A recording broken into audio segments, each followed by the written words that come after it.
Minister for Public Health to urgently implement this recommendation? Cabinet Secretary. I recognise the work that was undertaken by the independent report, the Sullivan Review. Presiding Officer, I have already pointed to the work of the Office of the Chief Statistician and the wider UK work that is being undertaken. And I think, particularly on sensitive subjects such as this, I do welcome the fact that across the UK, statisticians are looking at this exceptionally seriously.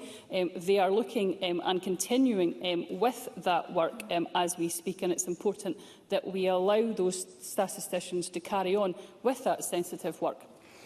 Thank you. We're only halfway through and time is moving on. Be grateful for concise questions and responses. Question number 5, Claire Adamson.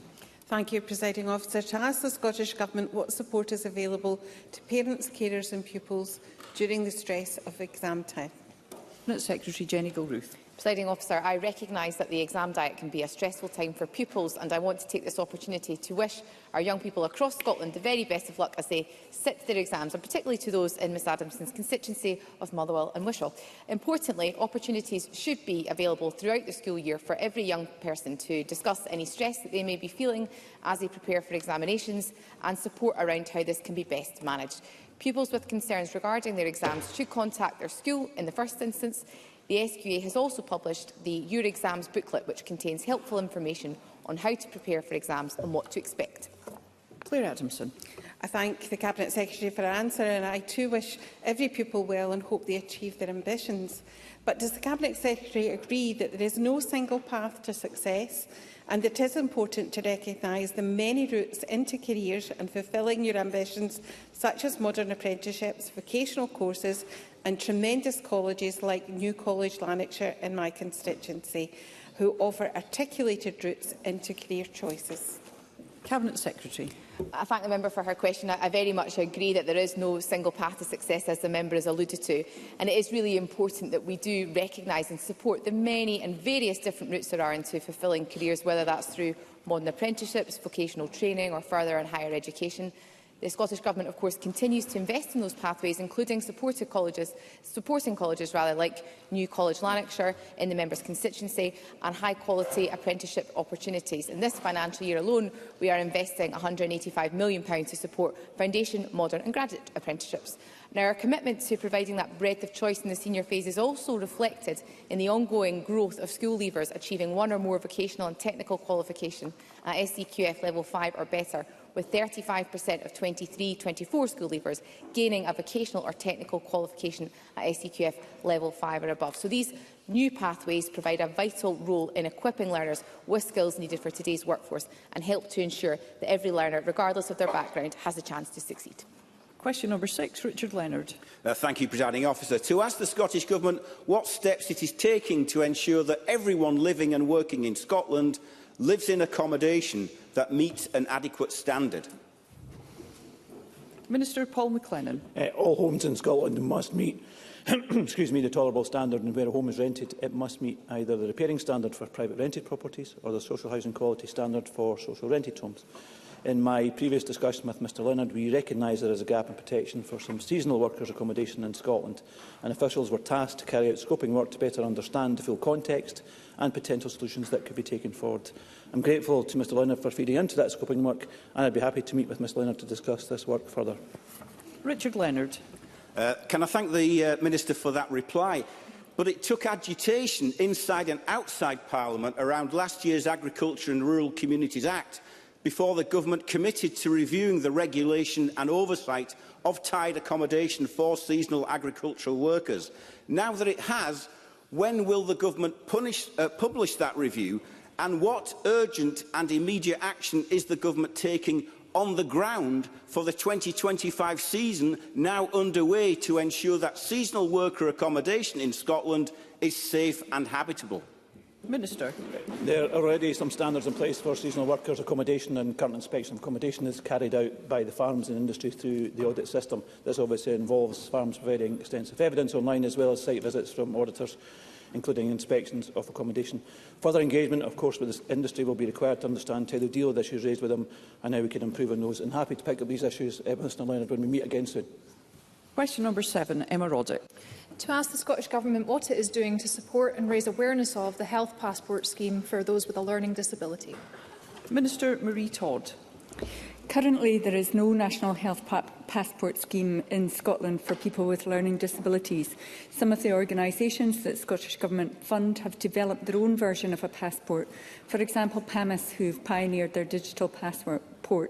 We are continuing work to progress the development of proposals for a learning disabilities, autism and neurodivergence bill. That includes the development of provisions on statutory strategies and guidance and mandatory training, which could be used to support the introduction of a passport scheme for people with learning disabilities in Scotland. Emma Roddick. Recently, I joined L'Arche Highland for a cup of tea, part of its Power Cupper series, where people with influence come to speak to and listen to those with learning disabilities. And attendees told me that when a health professional pays attention to their passport, the experience is great. But if they're rude about the passport or make a big deal about how much of a hassle it is, it makes a stressful situation worse. It was very important to them that I raised this directly with the Minister. So what more can be done to raise awareness of existing schemes and make sure that people with learning disabilities and their passports are always treated with the deserved respect in health and social care settings? Minister. We know that key barriers to the effectiveness of passports are implementation and uptake, and in addition to the ongoing work via the LDAN Bill, NHS Education for Scotland and organisations funded by Scottish Government to support people with learning disabilities like PAMIS can help, and social care professionals can help health and social care professionals to develop their knowledge and understanding and support implementation. I'll ask my officials to pick this up with the relevant people. Thank you. That concludes general questions. The next item of business is First Minister's questions. And at question number 1, I call Russell Finlay. Thank you, Presiding Officer. Scotland's only oil refinery ceased operations this week. Hundreds of workers at Grangemouth have lost their jobs and face an uncertain future. Scotland has vast oil reserves, but will now need to import all of our petrol, diesel and other fuels. And this is the price of the SNP and Labour's hostility towards oil and gas. So before more damage is done, will John Swinney drop his government's presumption against new oil and gas exploration? First Minister. President, the first thing I want to say is to express my support and solidarity with all those in the Grangemouth workforce who face the prospect of losing their employment as a consequence of the decision by Petra Ineos to stop refining at the refinery at Grangemouth. That is a decision that the company has come to, as Mr Finlay will know from what I've said before.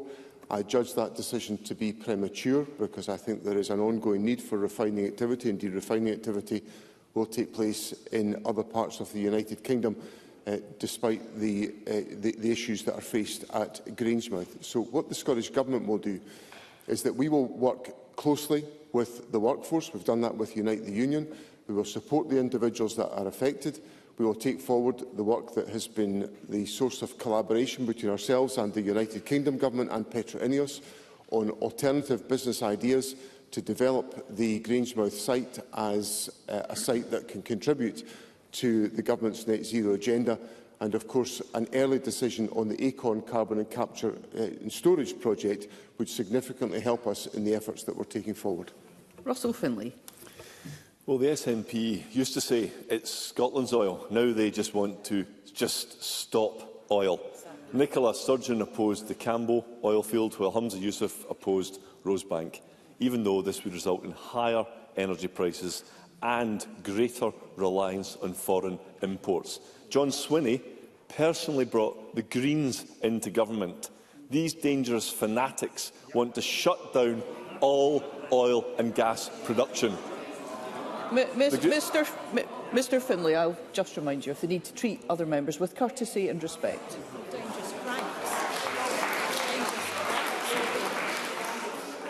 Okay, I'll try again. These dangerous cranks want to shut down all oil and gas production. Mr Finlay, we have many questions to get through today, and I would just ask the member to remember the need to adhere to our standing orders. These dangerous ideologues want to shut down all oil and gas production. Now, the Grangemouth refinery is gone and all governments share some responsibility. But the greatest blame lies with a government that turned its back on Scotland's world-leading and innovative oil and gas industry. If John Swinney doesn't support business, how can he act all surprised when businesses fail? First Minister. One of the things I'd say to Mr Finlay in response is that we have to recognise the climate emergency that we face and the necessity of adapting to that reality.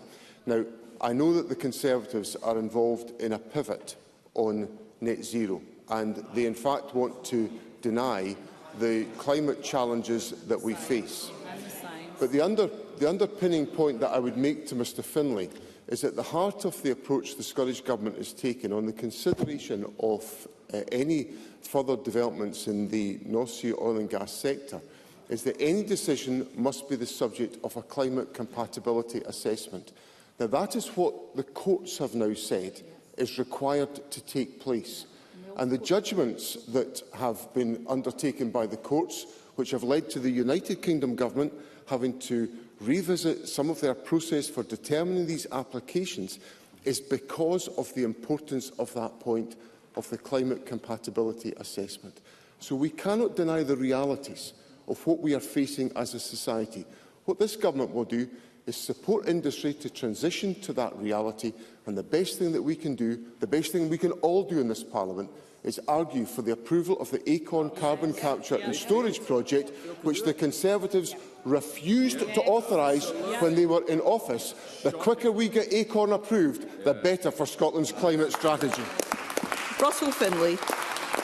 We are being honest with the public about the cost of net zero. They are not. That's the difference. And instead of learning lessons from the SNP's harmful approach towards oil and gas, the Labour government is copying it. Even senior Labour figures and the trade unions can see it. Tony Blair says the Labour's approach is, and I quote, doomed to fail. The GMB says that just switching off investments in the North Sea is absolute madness. John Swinney expressed his solidarity with the Grangemouth workers. Well, Unite Union says, and I quote, John Swinney and Anas Sarwar will face the wrath of voters for their broken promises to the workers and the people of Grangemouth. Labour's copycat approach will cost more Scottish jobs, it will increase bills and it will do more to harm the environment by importing energy from overseas. Does John Swinney agree that Labour should in fact do the very opposite to the SNP? First Minister. Mr Finlay's talked about honesty. In November of last year, Mr Finlay voted for climate change targets, carbon reduction targets in this Parliament. When his United Kingdom Government leader questioned the merits, not questioned, actually suggested that these targets be dumped, Mr Finlay called that refreshingly honest. I call it barefaced dishonesty in front of the people of this country. To vote for climate change targets Let's hear the First Minister. To vote for climate change targets 1 minute and press this government to act on those climate change targets and then desert the field when the going gets tough on the instructions of the Conservative leader. Now, what we've done is that we've put in place financial support and assistance to make that available through the Scottish Government's budget, which Mr Finlay didn't support, to assist in the delivery of projects under the Project Willow umbrella, which will secure the future of the Grangemouth site. But I return to my fundamental point.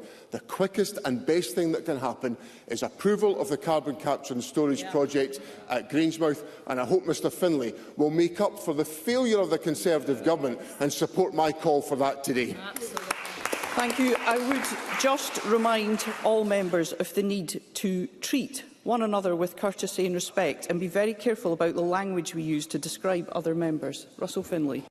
I tell you what, it's quite something being lectured from a career politician about barefaced dishonesty when he's built a career on it. Mr Finlay, please have a seat. We have so many important questions that members wish to put in this session. Now, I'm not going to ask again. Can we please treat one another with courtesy and respect, and let's focus on the business of the day? Russell Finlay. I assume that the phrase barefaced dishonesty was reasonable and allowable, given the First Minister just used it himself. But I will. Mr Finlay, I have addressed that comment. I have reminded the First Minister and all members of the need to treat one another with courtesy and respect, and let's carry on our session in that manner. People in the real world know that using Scotland's oil and gas is plain common sense. And they also know that we need a mix of energy sources for a stable supply and to cut costs for families and businesses. A new generation of nuclear power stations could be part of that. A new poll shows that most SNP voters even agree. Nuclear energy is green and clean. It produces a reliable and steady supply, and it would bring down people's bills. Yet John Swinney is intent on inflicting self-harm in Scotland by blocking all new developments. This is nonsensical, impractical and irresponsible. But he's blinded by ideology. Nuclear makes sense for our economy, it makes sense for our environment. So why doesn't it work for John Swinney? For lots of reasons, not least of which the cost of nuclear power will not bring down the energy prices of householders in this country. Let me give Mr Finlay. Mr Finlay wants me to press ahead and develop new nuclear power stations. The Hinkley Point C project, a nuclear power station, was due to be completed in 2025, this year, at a cost of £34 billion. It is now expected, on current estimates, to cost £46 billion and be delayed until 2031. It's supposed to cost £34 billion, is going to cost £46 billion. How's that going to bring down fuel bills in this country? So what I would say to Mr Finlay is we have a very developed strategy to Let's hear the First Minister. A very developed and successful strategy of attracting investment to develop renewable energy capacity in Scotland. We have significantly achieved decarbonisation of our electricity networks by the development of renewable technology. The Deputy First Minister and I led an investment conference in Edinburgh a few weeks ago, along with the Net Zero Secretary, which brought hundreds of investors into Scotland to invest in renewable energy. That is the future for this country. Clean, green energy that will lower fuel bills, and they'll get that from an SNP government. Question number 2, Anna Sarwar. Thank you, Presiding Officer. This week, statistics revealed through Freedom of Information have shown that young Scots are being shockingly failed by this SNP government. All over Scotland, there are children and young people at crisis point in desperate need of mental health support, waiting not just months, but years for treatment. One young person in NHS Lothian was forced to wait 6 years. 6 years for mental health treatment. That is scandalous. Why on John Swinney's watch are people's sons or daughters, nieces or nephews waiting 6 years to get the treatment they need? First Minister. Obviously, I'm very happy to address the particular case that Mr Sarwar raises with me today, and to say in general that, and he knows this from my previous answers, that we are working to reduce waiting times for access to treatment for individuals across the health service in Scotland, and we are making progress in a number of areas in relation to that objective. He will also know that the Government has delivered increased investment in mental health support to expand capacity to meet the developing needs that there are amongst young people in Scotland. And I want to make sure that our investments are well targeted to address the issues that Mr Sarwar has put in place. That's why we increased the funding for mental health support, and that's why we're putting in place the assistance that we're putting in place around the country. Anna Sarwar. Presiding Officer, the situation is so bad that in today's Daily Record, Rod Stewart has offered to step in and pay for a young Scot to access the care he needs. And the SNP claim they're meeting their target for 90% of children and young people to start mental health treatment within 18 weeks.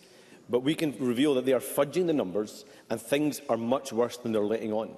Some health boards are now counting an initial assessment as treatment when in fact young people may still be waiting for months or years for their actual treatment to start.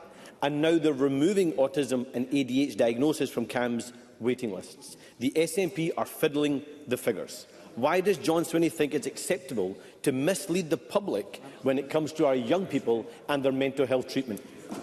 First Minister. Well, that's not what we're doing. And what we are doing is we are focusing on making sure that support is in place in communities the length and breadth of the country. Now, it's often the case that CAMHS is simply not the correct service for children seeking a diagnosis for a neurodevelopmental condition like autism or ADHD, unless they have a coexisting mental health condition. And that's the key point that I need to get across to reassure parents who will be anxious about the issues that Mr Sarwar raises. Now, as he knows, we have made progress in the CAMHS waiting list in the last year. The overall CAMHS waiting list decreased by 20.9% in the previous year, and that has continued in the latest quarter. So the Government will be focused on making sure that the support that is necessary for individual young people is available to them, and the right pathway is put in place to meet the needs of every young person in Scotland today. That's the commitment I give to Parliament today. That's what is the foundation of the Government's approach in this respect. Anna Sarwar. Let's talk about one of the parents. Michael Gregory is a father from Dumfries. His son Ian was one when a health worker told him that Ian could be autistic and recommended an NHS diagnosis. 3 years on, Ian is still non-verbal and is still waiting on a diagnosis. Michael was a member of the SNP and campaigned for them to be in government. He told me that they should now hang their heads in shame as they've let Scotland down. And when speaking of his son, he said, "Everyone's saying Ian needs this diagnosis. He's autistic. Everyone's sure of it, but at the same time he needs an official diagnosis to get the resources he needs." Rod Stewart heard this heartbreaking story and has stepped in to pay for Ian's diagnosis. Others won't be as lucky. Why on John Swinney's watch do young Scots have to rely on the charity of a rock star to get the treatment they need? First Minister. It's not the case that a diagnosis is necessary for young people to get support. It's absolutely critical that I make that. It is absolutely critical that I make that point to Parliament today, because there are other pathways that are available other than diagnosis for ADHD or a neurodiversity condition, which enables young people to attract the support that will assist them in meeting the challenges that they face. So it is vital that I convey that message at First Minister's questions today, so that parents can be reassured that there is support available to meet the needs of individual young people. The Government is taking a range of interventions where we're expanding mental health support, we're supporting the development of community interventions, and we are working to make sure that young people get the support at the earliest possible opportunity. And there are a variety of pathways that enable that to be the case, and that will continue to be the focus of ministers to deliver the services that young people need in our country. Question number 3, Lorna Slater. As with their climate targets, the Scottish Government is not on track to meet its targets to cut car use. Instead of putting forward a practical solution for success, it sounds like their preferred solution is just to drop the target altogether. We urgently need to cut car use to tackle the climate emergency. We need cheaper trains, buses and ferries to drive up passenger numbers. We need better connections for rural communities. And we need public ownership of bus services so that they are run for the people who use them, not for private profit. Will the First Minister confirm that the Scottish Government is scrapping the car use reduction target? First Minister. As is well understood, there are significant challenges in us meeting the car use target, and that issue is being considered within Government at this time. What's important is that I set out the range of other measures that the Government is taking to invest in supporting the use of public transport, which is our way out of the challenges that we face on this issue. One of those investments is the support to the concessionary travel scheme, which is now much more extensively available since we expanded that, with the support of our colleagues in the Green Party, to under-22s. We have also invested significantly in active travel, with support sustained in the Government's budget, which attracted support in Parliament earlier on this year, to make sure that we address the necessity of changing the priorities of individuals. The Government has examined and explored a range of different options to support the development of this policy. We will continue to do that as we work as part of our climate agenda to reduce car use and to increase the reliance of members of the public on public transport. Lorna Slater. Scotland simply cannot afford any more broken promises on climate. If we don't act now, economists have found that Scotland could be up to £140 billion poorer by 2035. People have been paying the price for a lack of progress to insulate our homes and move away from expensive gas heating through their soaring energy bills. There is no route to net zero by 2045 that doesn't involve making our homes warmer and cheaper to heat by insulating them and replacing gas heating systems. Bold action is needed on climate to get Scotland back on track. What new action will next week's programme for government contain to reduce our sky-high energy bills and achieve the rapid cut needed in the use of fossil fuels? First Minister. Obviously, the details of the programme for government will be set out next Tuesday, but we've given a commitment already to the introduction of the heat and buildings legislation, which will be brought forward in this parliamentary session to support us in our efforts. We've also invested, or committed to investing in this current budget year, £300 million in the heat and building programmes, which will increase energy efficiency and provide financial support to do exactly what Lorna Slater has put to me. Now, that comes alongside over £1.63 billion of funding through our heat and building schemes in this parliamentary session so far. So I simply say to Lorna Slater, I understand her passion and determination to make progress in the climate agenda. I share that. It's at the heart of the government's priorities. But we have to also recognise the formidable financial commitments that have been made to decarbonise heating systems in the homes of our constituents, to make sure that we make a contribution through that mechanism to reducing the effect on the climate, and that will be at the heart of the government's agenda as we move forward. Question number 4, Jackie Dunbar. Thank you, Presiding Officer.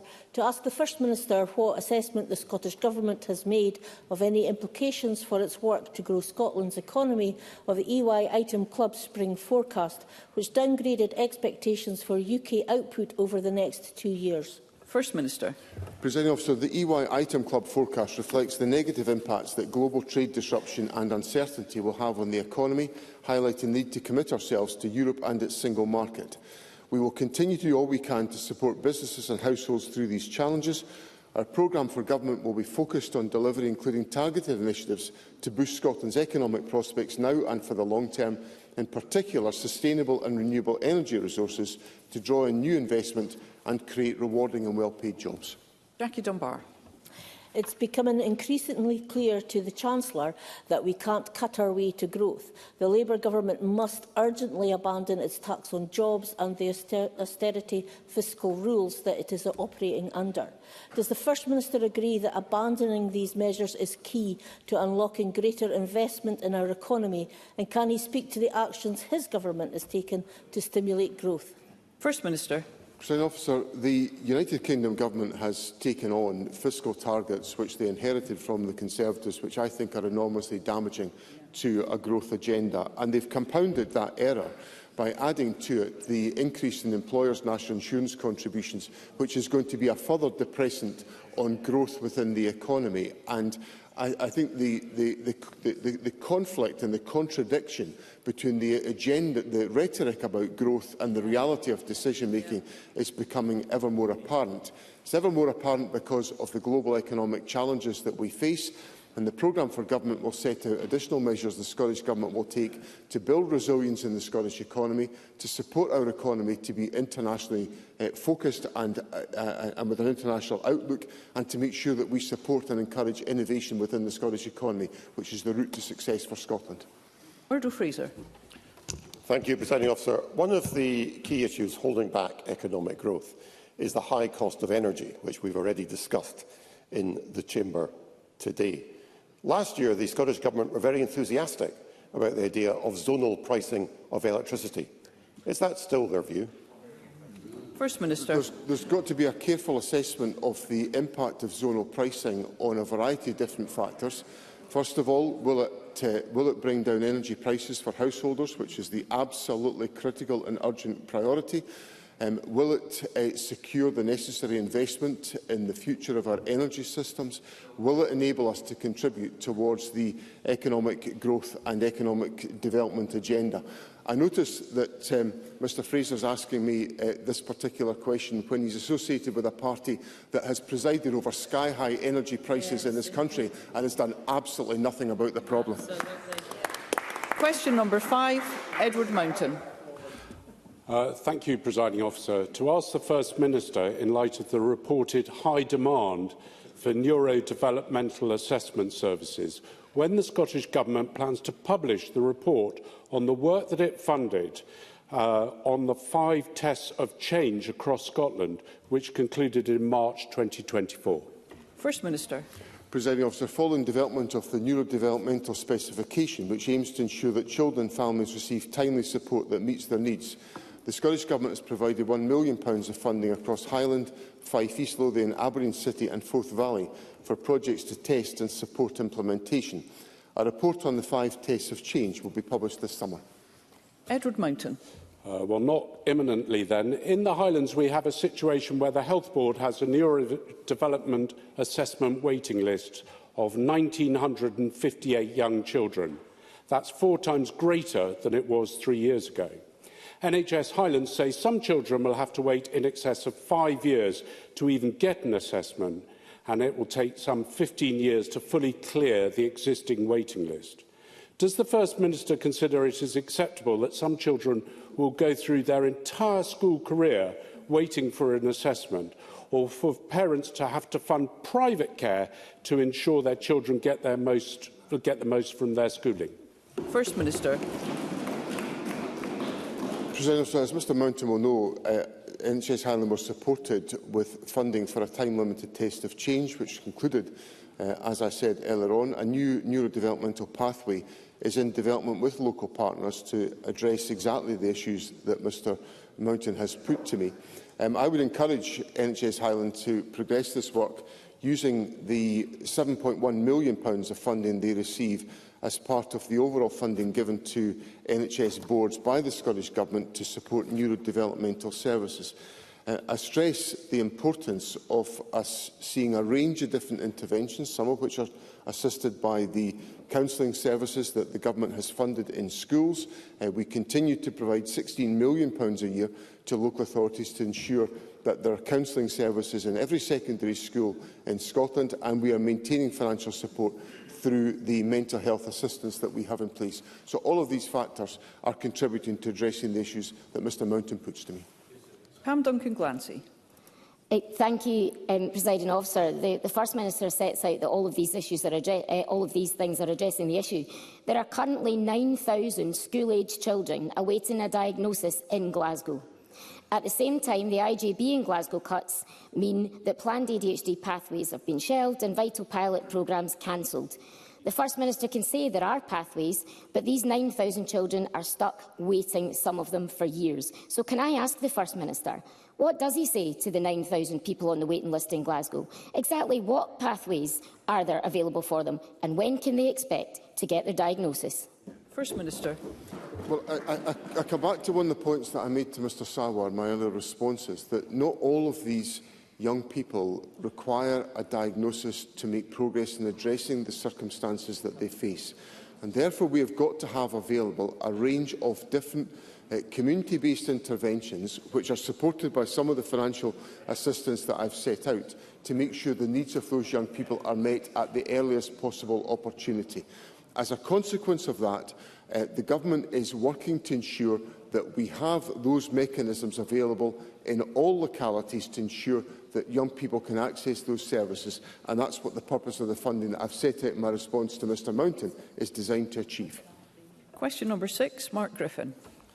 Thank you, Presiding Officer. To ask the First Minister what the Scottish Government's response is to reports of local authorities suspending council housing allocations. First Minister. Presiding Officer, I am aware of Edinburgh City Council's recent announcement on this issue. The emergency measure taken by the Council will redirect all available Council-owned housing stock to people experiencing homelessness, with the exception of those with a disability with gold priority for housing or those awaiting discharge from hospital. It will be essential to monitor the impact of this temporary measure as the Council seeks to fulfil its legal responsibilities, as well as reducing the use of unsuitable temporary accommodation in the City. And of course, the Government will continue to deliver our investment of £760 million in £68 million in affordable housing this year, the majority of which will be for social rent. Mark Griffin. I thank the First Minister for that answer. The reality of the housing emergency in Scotland is that local authorities like Edinburgh have been left in an impossible position, routinely breaching their legal obligations and now having to take emergency measures, all having huge impacts on families who are in desperate need of an appropriate home. The Scottish Government have now been reviewing the affordable housing supply programme target for over a year, rather than focusing on building those houses. Can the First Minister say if his Government will commit to building those 110,000 homes in the final programme for Government as it did in the first? And does he recognise that a lack of supply across all tenures is driving the housing emergency? And look at the action being taken by a UK Labour Government, now proposed in Canada and Australia and other parts of the world, to really drive up housing supply. First Minister. Let me reassure Mr Griffin that the Government is not spending all of its time reviewing the affordable housing supply programme target. It's spending its time making sure that more houses are available for occupation by individuals who are in temporary accommodation or facing homelessness, which is why the actions of the Social Justice Secretary and the Housing Minister in making more resources available to local authorities to support action to tackle void accommodation is making some of the impact on the availability of accommodation in the City of Edinburgh as we speak. And that's because we pivoted in our policy to make sure that more accommodation could be available. We've also, over the course of the lifetime of this Government, built more houses per head of population than in any other part of the United Kingdom by a country mile. Exactly. And of course, we've invested £768 million in the affordable housing supply programme for this current financial year, which will be spent and it will support the increased supply of housing. And Mr Griffin and his colleagues never voted for it. So it's a bit of a brass neck coming here, complaining to me about housing and not being prepared to vote for the money to make something happen about it. Ben McPherson. Presiding Officer, it is deeply concerning that the City of Edinburgh Council has decided to suspend council housing allocations, especially when so many people in my constituency and others are already waiting to be housed. Labour have been in power in Edinburgh for around 35 of the 40 years of my life, and it is clearly a statement of fact that over decades Labour-run administrations have not invested enough in Edinburgh's social housing stock. Therefore, in contrast, I would be grateful if the First Minister could outline what additional steps the Scottish Government is taking and has taken and will take to play its part in tackling Edinburgh's acute housing emergency, and what additional actions are being considered with partners to help address this very serious situation. First Minister. I want to directly address Mr McPherson's point, because he makes very substantial points about the record of the Labour Party.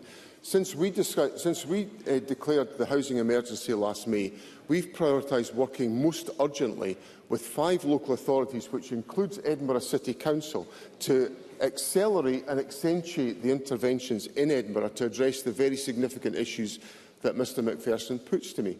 We've also, as I said in my response to Mr Griffin, reshaped investment to ensure that we could support local authorities in tackling void accommodation, and we've also increased the support for adaptations in properties to enable people to be supported in their housing.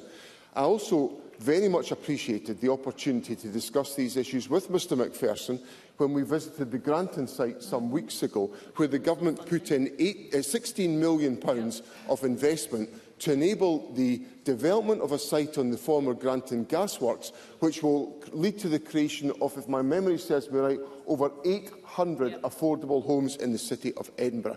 That's the type of targeted action the Scottish Government is taking to address the housing emergency, and that will be the underpinning of our housing programme in the years to come. Thank you. We move to constituency and general supplementaries, and I call Liam Kerr. Very grateful, Presiding Officer. The P&J's Trapped by RAC campaign reports that Aberdeen's RAC crisis is leading to unremitting and inescapable negative health consequences for homeowners. Now, my solution of using the unspent £20 million housing fund promised to Aberdeen by this government in 2016 is widely reported today.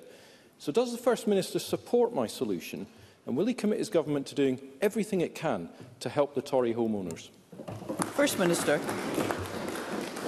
I have every sympathy with the homeowners in Tory and the issues that they face. I understand that ministers are meeting with the local authority tomorrow to discuss, with residents and homeowners tomorrow, to discuss these issues, and I'm sure the suggestions that Mr Kerr has made will be part of that conversation. Rona Mackay. Thank you, Presiding Officer. Scotland's media relies on PA Scotland's output, and I'm sure the First Minister will share my concern at the planned cuts to staff reported this week. These cuts could have considerable impact on news operations in Scotland, particularly in the year running up to an election. Will the First Minister join me in calling on PA Media's management to reconsider these cuts to protect impartial journalism and preserve this important role of media scrutiny in our democracy? First Minister.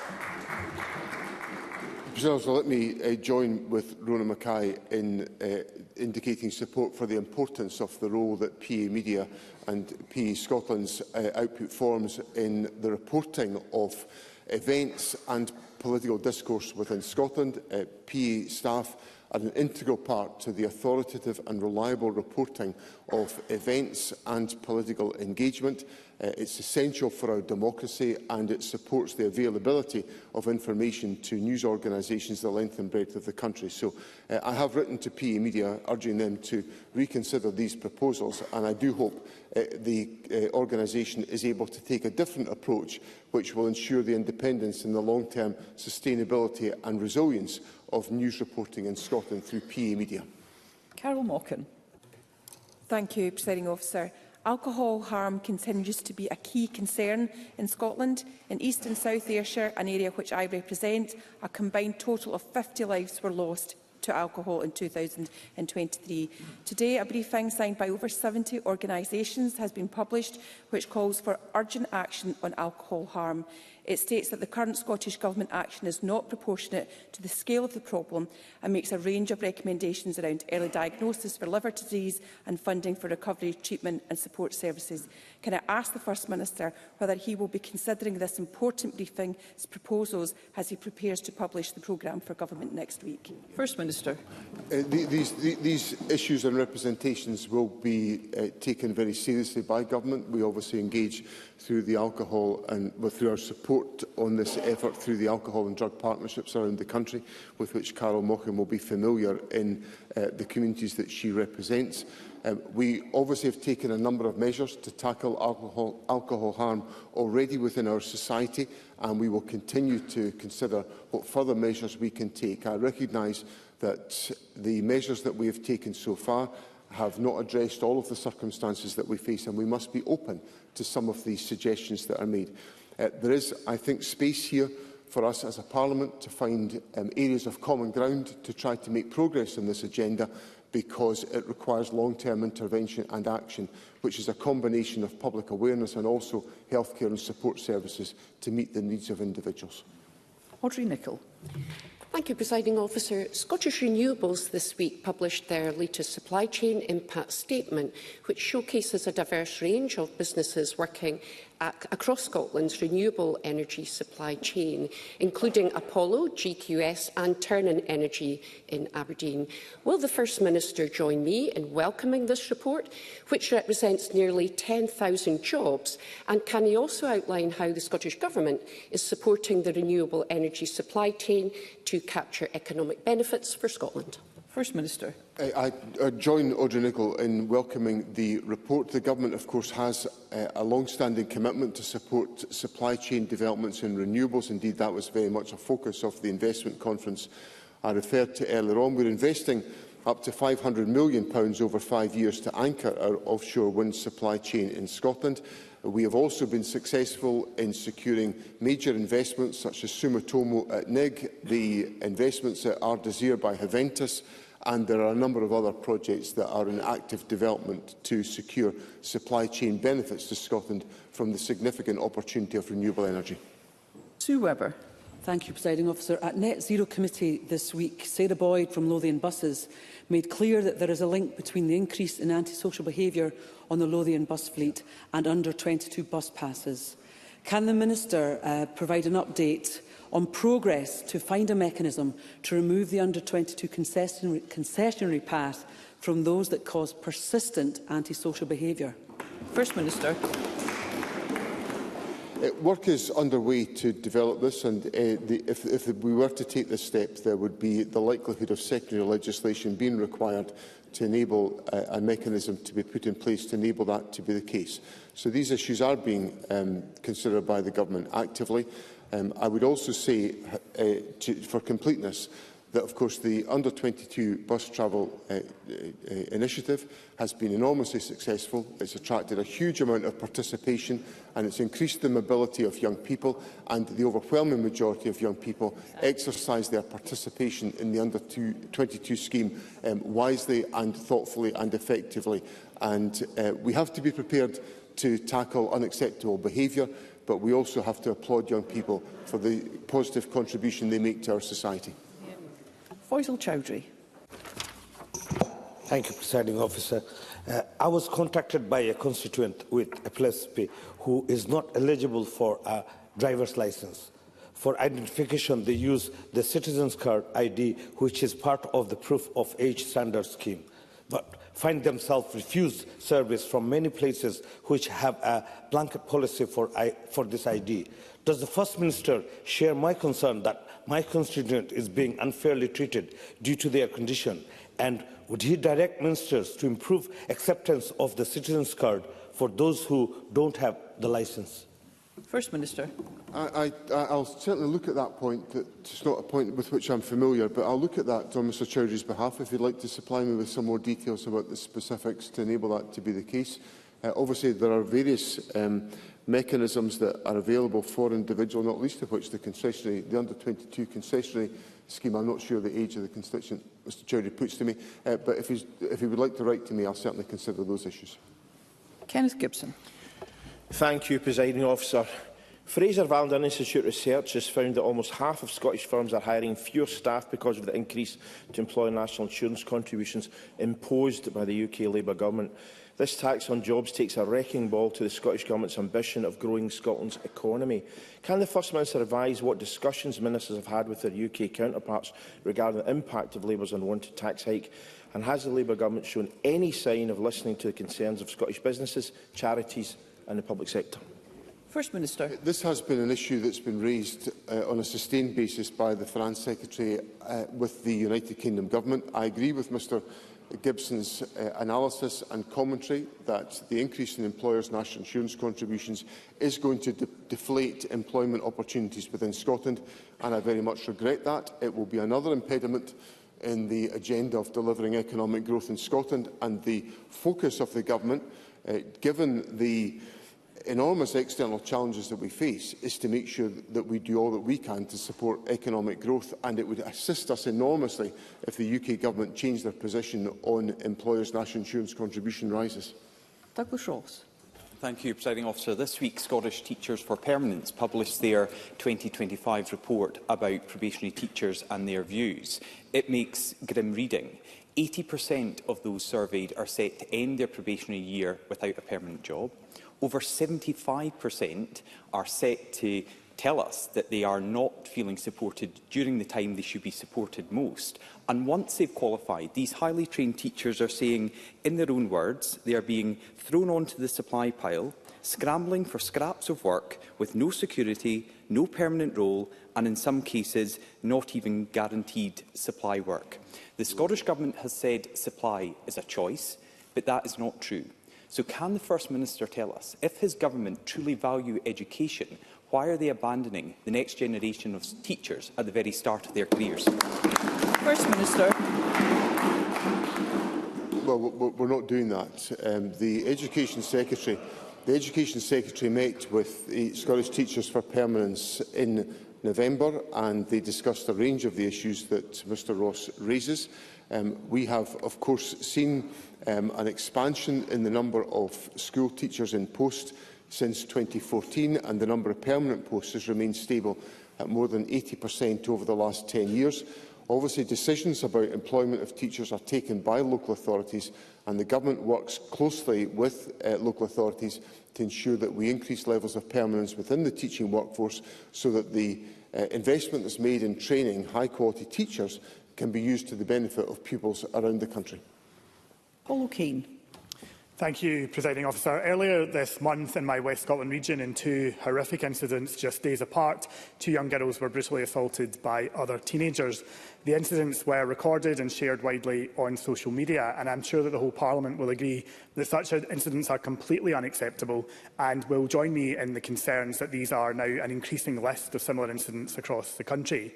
The answer so far from the Government to the wider issue seems to have been that the Education Secretary has led a number of summits on the issues. But surely an important part of the response from Government has to be more safe places and local facilities to support young people. So can I ask the First Minister, what decisive action will his Government finally take to tackle these issues, reverse years of cuts and closures to youth centres, youth clubs and programmes due to the chronic underfunding of local authorities by this Government, or is he simply going to instruct the Cabinet Secretary for Education to hold yet another talking shop?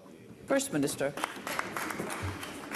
Well, we had a gathering which I drew together as a consequence of the initiative taken by some families who were affected by the unacceptable violence that Mr O'Kane refers to, and initiated by the Daily Record, and I was pleased to host that summit on the 13th of January with cross-party representation. If my memory serves me right, Polly McNeill attended from the Labour Party and made a constructive contribution to that discussion with members of all parties and with ministers, and we listened to the voices of young people. Let me say at the outset, what Mr O'Kane recounts to Parliament is completely unacceptable, and we are taking a number of measures through the various awareness campaigns that we take forward around Mentors in Violence production programme, which is delivered in over 200 schools across local authorities in the country, through the work of Cashback for Communities, through the work of Fearless, the youth arm of Crime Stoppers, and the work of the Scottish Violence Reduction Unit, all of which are aimed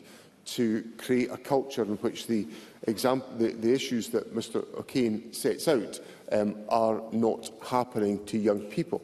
We do, of course, invest in facilities around the country through a variety of different interventions in the Government's budget, which of course delivered a real terms increase to local authorities in their funding, and which also supports third sector interventions to meet the needs of communities around the country, and we will continue to do that. Thank you. That concludes First Minister's questions. The next item of business is a members' business debate in the name of Emma Harper, and there will now be a short suspension to allow those leaving the public gallery and the chamber to do so.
Okay, the next item of business is a members' business debate on motion 17073 in the name of Emma Harper on World Asthma Day 2025. The debate will be concluded without any questions being put. I'd encourage members wishing to participate to press the request to speak buttons, and I invite Emma Harper to open the debate. Around 7 minutes, Ms Harper. Thank you, Presiding Officer, and thank you to colleagues for signing my motion, which allows us to bring World Asthma Day to Chamber today. I'd like to thank Asthma Lung UK Scotland for all the work that they do as Secretariat of the Lung Health Cross-Party Group, which I co-convene with colleague Alexander Stewart, and thank Asthma Lung UK Scotland for the briefing ahead of the debate today, and Chest Heart Stroke Scotland for its briefing also. Asthma Lung UK Scotland have campaigned and advocated for and made great efforts which are crucial in driving improvements in asthma care. And as we approach World Asthma Day, which is May the 6th this year, it is important to reflect on the progress that has been made and the challenges that remain in asthma care. This year's theme from the Global Initiative for Asthma, GINA, is Make Inhaled Treatments Accessible for All. This theme emphasises the need to ensure that everyone, regardless of their global location or socio-economic status, has access to inhaled medications that they need for both controlling the underlying disease and treating asthma attacks. This is one of the reasons why the right inhaler and the right inhaler technique is part of the advice for treatment, but I'm going to come to that, Presiding Officer. Asthma is a pervasive condition that affects approximately 360,000 people in Scotland, including 72,000 children. Although it was interesting to read about the recent BMJ study estimating that prevalence in Scotland could be as much as 720,000. Asthma is the most common respiratory condition impacting individuals of all ages, and its management requires a comprehensive and coordinated approach. And as I'm still a nurse, Presiding Officer, with a sister who she was a respiratory nurse consultant in her time in the NHS, I recognise the critical importance of providing the basic elements of asthma care. These elements are an annual asthma review, inhaler technique check and a written asthma action plan. These elements empower individuals to manage their condition effectively. Asthma Lung UK reported that 30% of people in 2025 received all three of these essential components. This is an increase from 24% in 2024, which was stated in my motion, so it's good to see that the number is increasing. The 30% figure highlights the need for concerted efforts to improve the delivery and accessibility of basic asthma care. I know a number of the clinicians involved in taking forward the lung health improvement work, where Dundee's Dr Tom Farden led the creation of the Respiratory Care Action Plan, and this work is now being delivered by the Centre for Sustainable Delivery. In November 2024, significant strides were made with the launch of the new asthma guidelines by NICE, which is the National Institute for Health and Care Excellence, and the British Thoracic Society, BTS, and the Scottish Intercollegiate Guidelines Network, known as SIGN. These guidelines are a collaborative effort to update best practice in asthma management. The key aspects of the new asthma pathway include diagnosis. The pathway provides recommendations for initial clinical assessments and objective tests for diagnosing asthma in adults, young people and children. Testing recommendations includes FeNO, or fractional exhaled nitric oxide. FeNO is used to support the diagnosis and management of asthma by measuring nitric oxide levels in exhaled breath. Elevated FeNO levels can indicate airway inflammation, a hallmark of asthma, and then help guide treatment decisions. Monitoring is also included in the pathway, emphasising the importance that monitoring has to adjust treatment plans and interventions. The new SIGN NICE BTS guidelines cover managing chronic asthma using pharmacological and non-pharmacological management strategies, with inhaler device selection and then strategies for improving adherence to prescribed inhalational medication.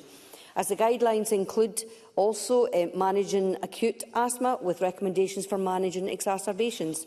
Additionally, the pathway has managing difficult and severe asthma with specialist therapies and specific management issues where guidelines cover additional management during pregnancy and labour, during breastfeeding and asthma in adolescents. So I hope I've covered enough of the guidelines. I know it's very detailed and complex, but I will now briefly just touch on addressing the environmental impact of inhaler devices and the reduction of environmental harm.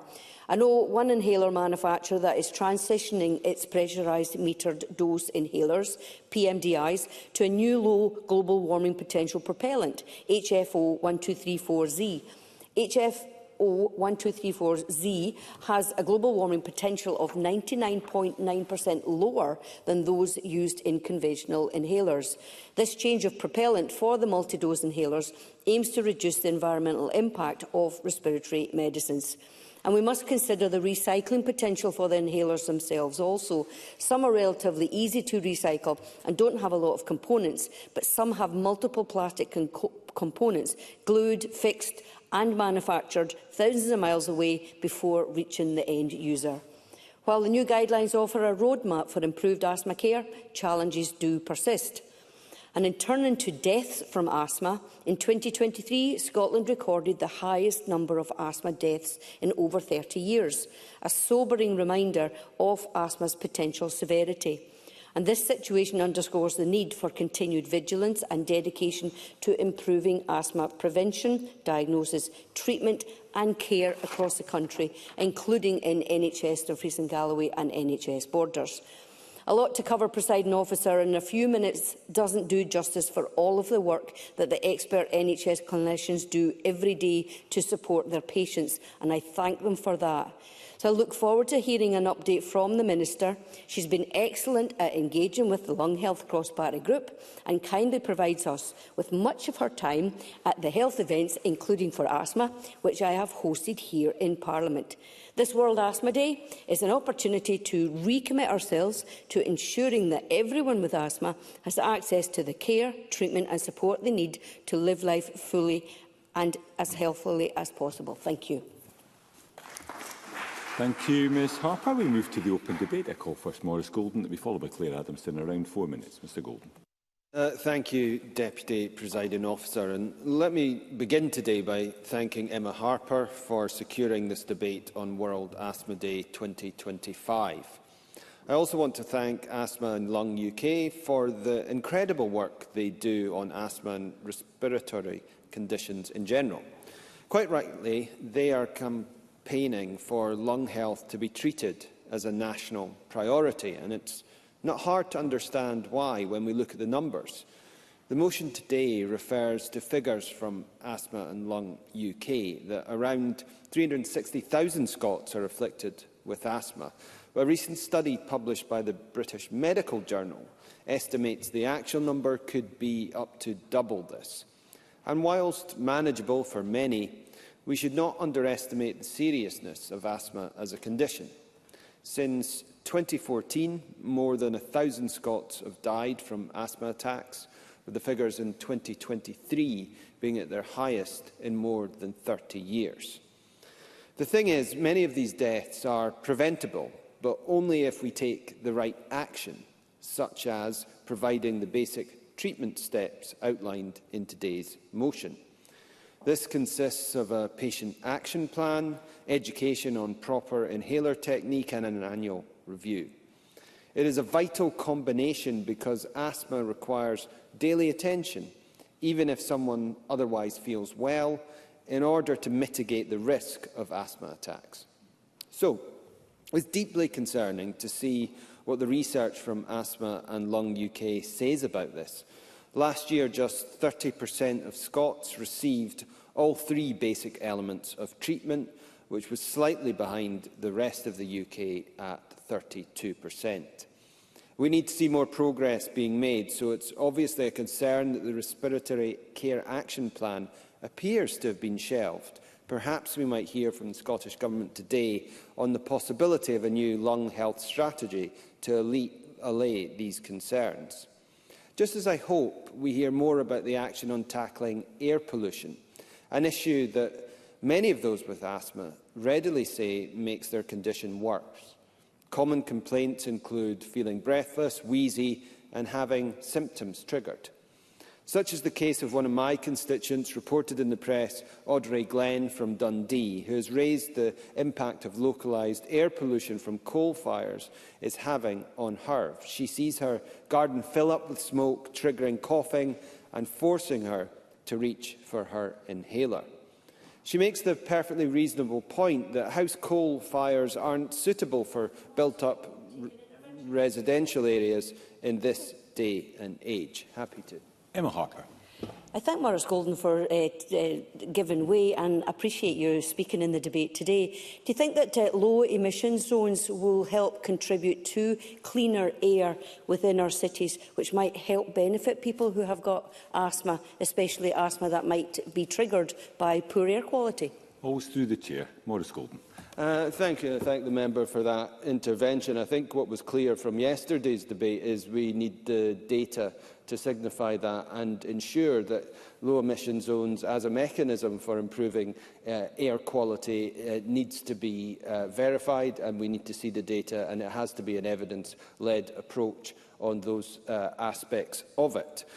One thing we could do to ensure that the data is correct is, particularly in areas such as schools, having air pollution monitors and not just focusing in specific areas in city centres. So there's a lot of work in there, but it was actually speaking about domestic coal heating, because it is a major problem in terms of air quality. However, in England, the sale of house coal was banned 2 years ago. Now, to be fair, here in Scotland, the Cleaner Air for Scotland 2 strategy proposed such a ban, but there has been little or no action from the Scottish Government to implement it.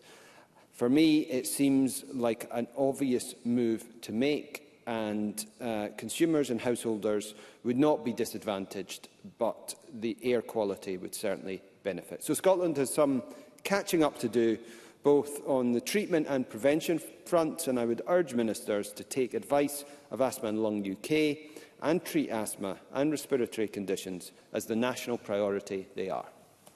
Thank you. I now call Claire Adamson to be followed by Carol Moch in around 4 minutes. Ms Adamson. Thank you very much, Presiding Officer. Can I also start by thanking Emma Harper for bringing this debate to the Chamber and for her continued dedication to everything about lung health. The subject is timely. Spring season brings welcome warmer weather, but we know that the increased pollen levels can lead to flare-ups with respiratory issues, including asthma. With asthma being the most common respiratory condition affecting people of all ages, it is disappointing to hear that only 24% of people living with asthma report receiving the 3 basic checks for asthma care. That is an annual review, inhaler technique check and written action plan. So if you take one thing away from this debate, I want everyone to know that if they're living with asthma, to speak to clinicians and their GPs and frontline services about the basic checks.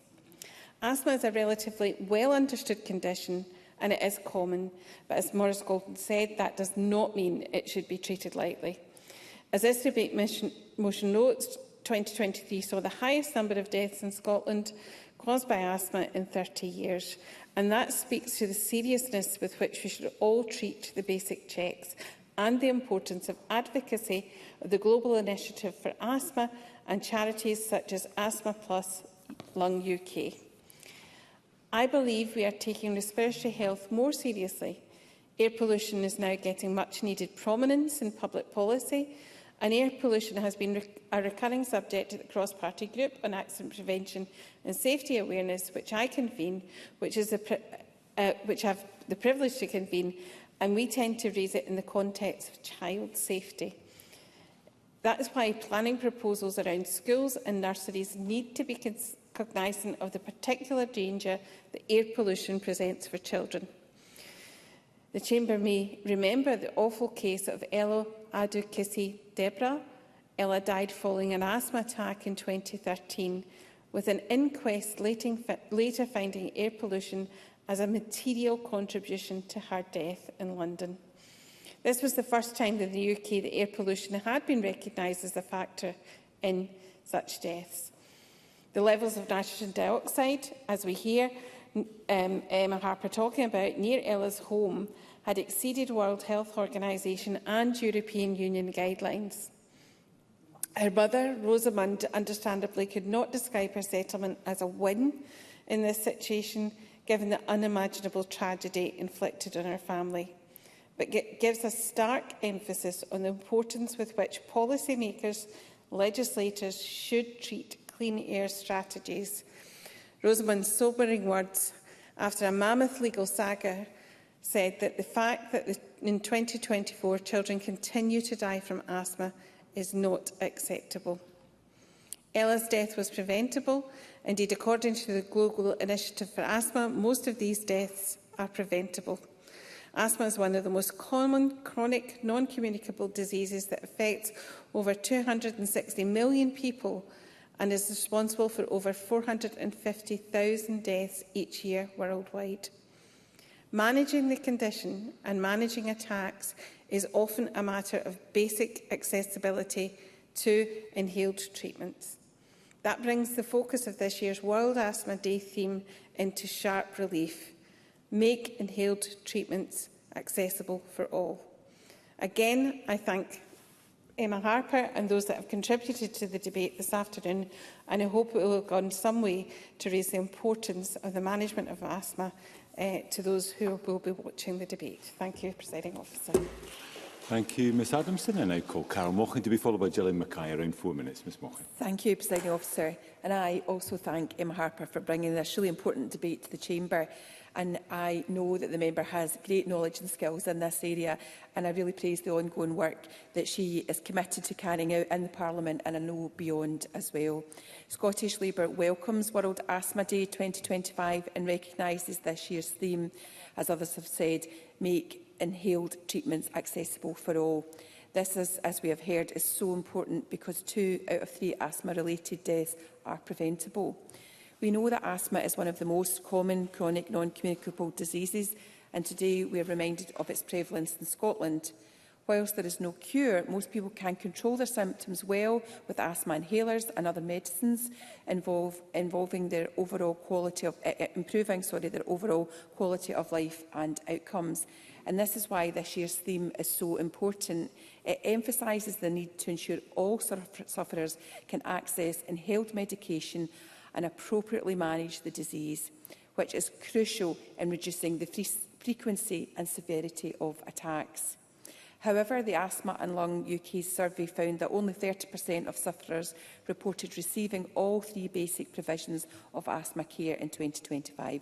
And this is deeply worrying, and I know everyone will be concerned about that in the Chamber, as the 3 basic elements of care ensure the disease is effectively managed and controlled, and that important deaths are prevented.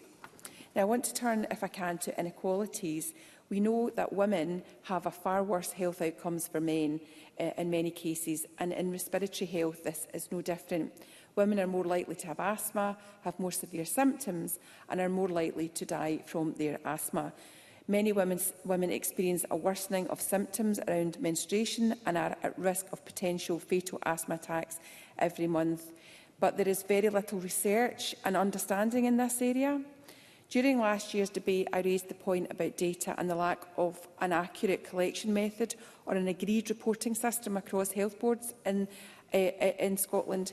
Following on from this, I asked whether the Government would consider gathering greater data on the impact of gender in asthma outcomes to help us better understand this inequality, and perhaps the Minister might have some words that she could feed back to us in her closing remarks around this. On the data point, I also noted that in last year's debate, the Government pointed to ongoing work with Asthma and Lung UK and other key partners on commissioning a full national audit programme for respiratory conditions. I know the Minister recognised the importance of this and, as Emma Harper said, attends many of the events, and she knows that improving patient treatment outcomes is so important. So any information you have on that would be greatly received. Lastly, I would also like to raise some concerns I have around Government's progress in respiratory health policy. At FMQs last week, I highlighted Chest, Heart and Stroke Scotland's concerns that the Government is stagnating in its delivery of the Respiratory Care Action Plan, and I would like to take the opportunity to re-emphasise those points and urge the Government to make progress on respiratory health, which often receives less attention perhaps than other conditions. There is much that we can do, and I know that the Minister will be keen to move this forward.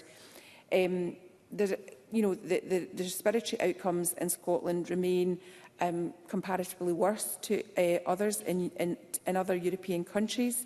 So without action on this issue and raising awareness like this in the Chamber, asthma and respiratory health will continue to remain a persistent public health problem.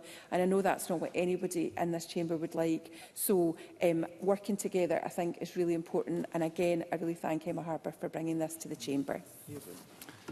Thank you, Ms Mochan. And I call Gillian Mackay to be followed by Alexander Stewart. Around 4 minutes. Ms Mackay. Thank you, Presiding Officer. I also wish to thank Emma Harper for securing this important debate to recognise World Asthma Day, which takes place on the 6th of May. I wish to echo the contents of her speech and recognise the importance of the point she, along with many other colleagues, have made. Despite being considered a relatively common condition, asthma can be hugely debilitating and life-limiting for some. The impact it has on being able to exercise, as well as the mental load of being on a constant watch for what triggers your asthma, or avoiding areas which are particularly polluted or have strong smells, is hugely important that we highlight the challenges of everyday life for those with asthma. As Emma Harper and Maurice Golden highlighted, the number of deaths that have been recorded in Scotland in the last few years does show how serious the condition can be. To break their particular deadlock on the impact of LEZs on health issues, I will forward a study from the University of York from 2022 to colleagues that says, and I quote, LEZs decrease the probability of having health problems that limits activity by 1.2%. Compared to the baseline mean, this corresponds to a 7% reduction. This did relate to LEZs in England, but it was a very quick search. The theme for 2025, Make Inhaled Treatments Accessible for All, as we've heard, is a strong reminder that getting the right medication should never be a luxury. Inhaled treatments are vital for managing asthma every day and for reacting quickly to dangerous attacks. Too many people still face obstacles from limited availability to prescribing issues and misdiagnosis or follow-up care. This is especially the case where lung conditions kill more people in the UK than anywhere else in Western Europe. In Scotland, this tends to affect the most deprived households disproportionately. An estimated 2.3% of the population registered with a GP had a diagnosis of asthma, or roughly 360,000 people, and serves as a reminder for why it's important for us to double down on our efforts to raise awareness. Several organisations such as Chest, Heart and Stroke and Asthma Lung UK have been in touch with valuable data and pressing concerns, and I wish to briefly highlight some of the urgent actions that they wish to see. In 2021, the Scottish Government published its Respiratory Care Action Plan with a vision to improve the prevention, diagnosis, treatment and support for people with asthma and other respiratory conditions. As we've heard, the plan included 12 commitments with a particular focus on the transition from child to adult services, better access to pulmonary rehabilitation and improvements in respiratory data. 4 years on, a lot of the progress has been slow. This isn't to say that there haven't been some positive developments, such as restrictions on tobacco and vapes and steps to improve care for young people moving into adult services. However, the implementation has undeniably stalled. And crucially, we now face the loss of clinical leadership in this area. Without specialist leadership, it will be much harder to make progress on vital areas like data collection and pulmonary rehab. Moreover, the Centre for Sustainable Delivery has developed a plan, but implementation is on hold because of unresolved funding. We must not lose sight of the importance of properly funded research as well, and services that lead to better treatments and wider access for everyone. I have, in previous World Asthma Day debates, raised the issue of the environmental impact of inhalers. Many inhalers, particularly older types, use propellants that contribute to increased emissions. And like Emma Harper, I was encouraged to see the innovation that is coming in this space. The new medicines that we're seeing is likely to launch soon. Some of them are COPD treatments, but do have applicable transfers into asthma care as well. These mark a major step towards reducing the environmental impact of inhaled medicines, whilst still ensuring patients, especially the most vulnerable, get the treatments they need. Allowing choice for the patient is hugely important. Not everyone wants to or are able to use a powder inhaler, for example. Some will have used a conventional inhaler for a long time, and encouraging companies to look at the environmental impact of their medicines is in everyone's interests. It is essential to recognise the ongoing challenges faced by those living with asthma. More investment in research and better support for innovative treatments are crucial to improving lives. It's time to commit to stronger action to protect the health of those affected and invest in a healthier future. Thank you very much. And we now call the final speaker in the open debate, Alexander Stewart. Again, around 4 minutes, please. Thank you, Presiding Officer. I'd like to thank Emma Harper, as my fellow co-convener of the cross-party group on lung health, for bringing this important debate to the Chamber today. And as the debate motion states, the theme for this year's World Asthma Day, which takes place on the 6th of May, as we've heard, is Make Inhaled Treatments Accessible to All.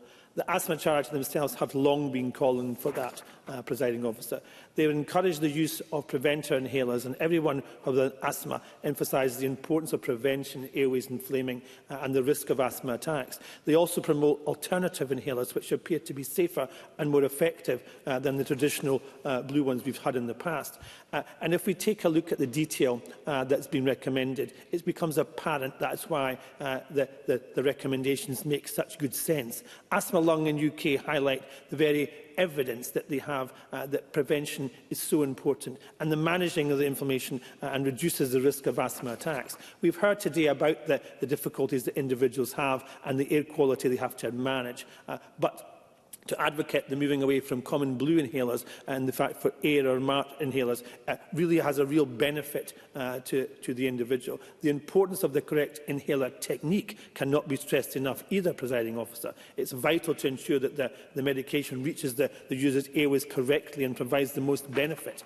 And we've heard from patients and consultants and individuals within the profession that is the techniques that are required to be supported.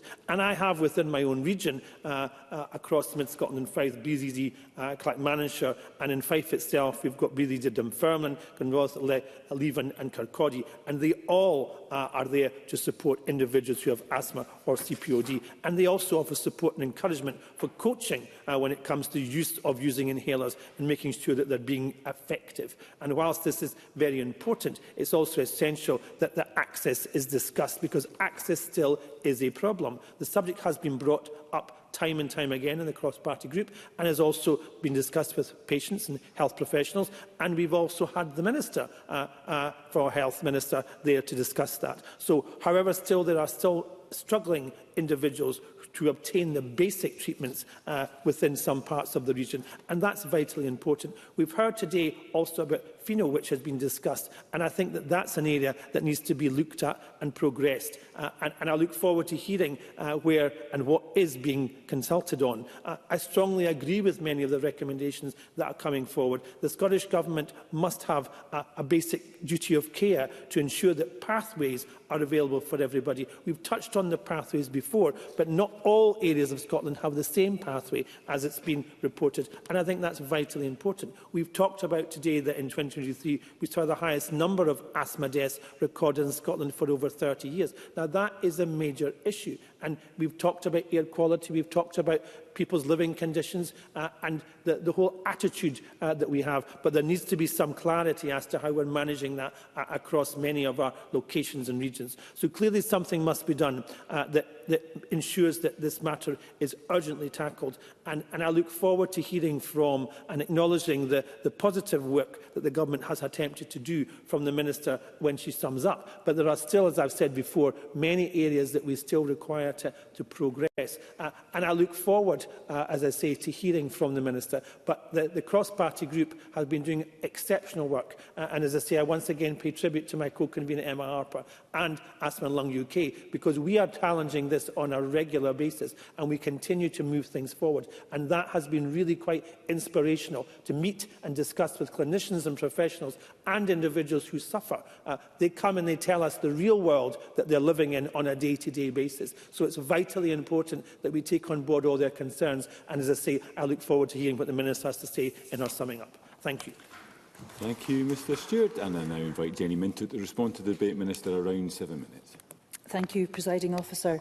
I too would like to thank Emma Harper for lodging this important motion and welcome the opportunity to respond on behalf of the Scottish Government. I'd also like to put on record my thanks to those supporting people living with asthma in Scotland, including NHS staff and third sector organisations such as Asthma Lung UK, and also recognise the important work as a polite agitator, perhaps I would describe it as of the cross-party group chaired by Emma Harper and Alexander Stewart, and I'm always very pleased to attend meetings that you hold. I think this has been a valuable debate, and I thank everybody who has contributed for the absolute, I think, recognition across all parties that we share the same desire and awareness, and to share the desire to raise awareness of asthma and ensure that people who live with it receive the best possible care. Last night, I was pleased to be able to join a roundtable on interstitial lung disease, which was hosted by Colin Smith. And one of the members attending that reminded me and everyone in the room of the importance of listening to those living with respiratory conditions when shaping policy. And certainly I know members have commented on that in this afternoon's debate. And although not directly a cardiovascular disease, asthma can increase the risk of developing them. And yesterday I had a conversation with the Chief Medical Officer who had hosted a webinar for about 1,000 GPs specifically on respiratory disease. So there is constantly in the background a lot of work going on. If I may just touch on a couple of the points that have been raised, both by Emma Harper and Maurice Golden and others, they are right. The statistics on asthma deaths are alarming, and that was actually the preemption to my conversation yesterday with the Chief Medical Officer. The Scottish Government is absolutely committed to preventing avoidable harm, and I thank members for continuing to highlight the risks. We know that most people with asthma are treated by their GP or practice nurse, and we've committed to a greater proportion of new NHS funding to primary and community care so that GPs and services in the community will have the resources they need for their essential role in managing conditions like asthma. Maurice Golden and also Carol Mochan both raised the RCAP, and we continue to support a number of projects via NHS partners. And so the RCAP is still being supported. However, I'm sure as members are aware across the Chamber, we are currently consulting on a long-term conditions framework which runs until the 20th of July. And as I said last night, I see that framework as being very similar to the cancer framework that we have, where we've got common areas across different cancers that are kind of joined, but also we have specific strands of work for outcomes on specific cancers. So I would encourage everybody living with asthma to respond so that the perspectives of people with respiratory conditions are properly reflected in that consultation. Carol Mochan correctly raised the point about the importance of data. And in 2023, as she will know, the Scottish Government provided Public Health Scotland with funding to undertake a scoping exercise to develop a respiratory audit. And I absolutely recognise the importance of that meaningful data. So we are currently considering the best way forward with that work. World Asthma Day allows us time to reflect on the progress made in respiratory care, as well as the challenges we face. We know that the care and treatment for asthma is not always where it needs to be. This is reflected in the concerning statistics on asthma deaths last year, as many have mentioned. The Scottish Government is committed to improving services across the country to meet their needs through the implementation of the Respiratory Care Action Plan. The theme of this year's World Asthma Day, as many have said, is make inhaled treatments accessible for all. We know that around 360,000 people in Scotland currently have a diagnosis of asthma, and that it is the most common respiratory condition impacting people of all ages. And most people living with asthma are supported well by their GP and practice nurse. However, we do recognise that there is a way to go to ensure that everyone gets the care they need at all stages of their life. And this too was highlighted in the discussion last night at the round table. And we were reminded by Emily Kennedy of the Royal Pharmaceutical Society of the support community pharmacies can also provide. A major milestone in asthma care over the last year has been the publication of new guideline on asthma diagnosis, monitoring and management, as Emma Harper has laid out. This guidance was a collaboration between the British Thoracic Society, NICE and SIGN, and signals a shift in asthma care. It aims to improve the accuracy of diagnosis, help people to control their asthma and reduce their risk of asthma attacks. We know that a key area for improvement is diagnosis of asthma, and this guideline recommends a change in investigations to simplify the diagnostic pathway. And as Alexander Stewart mentioned, changes include using FeNO breath tests and blood investigations alongside the traditional tests, such as spirometry and peak flow measurements. We hope this directs us towards standardised, evidence-based care that will improve outcomes for everyone living with asthma. We will now work with key stakeholders across health and social care to ensure these guidelines can become a reality for clinical professions and those living with asthma. A key part of this will be continuing to promote the Quality Prescribing Guide for Improvement in Respiratory Conditions, which was published last year. And this guide aims to keep people at the centre of their treatment and promote safe, evidence-based, sustainable prescribing. And it highlights the importance of people with asthma having access to their own personalised asthma action plans tailored to their individual needs. The guide also highlights that each person should receive training on how to use their inhalers properly, as Emma Harper mentioned.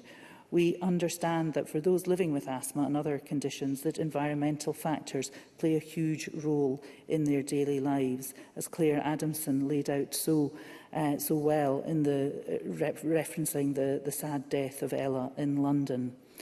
Our vision is for Scotland to have the cleanest air in Europe, and we are committed to protecting people from the effects and harms of poor air quality.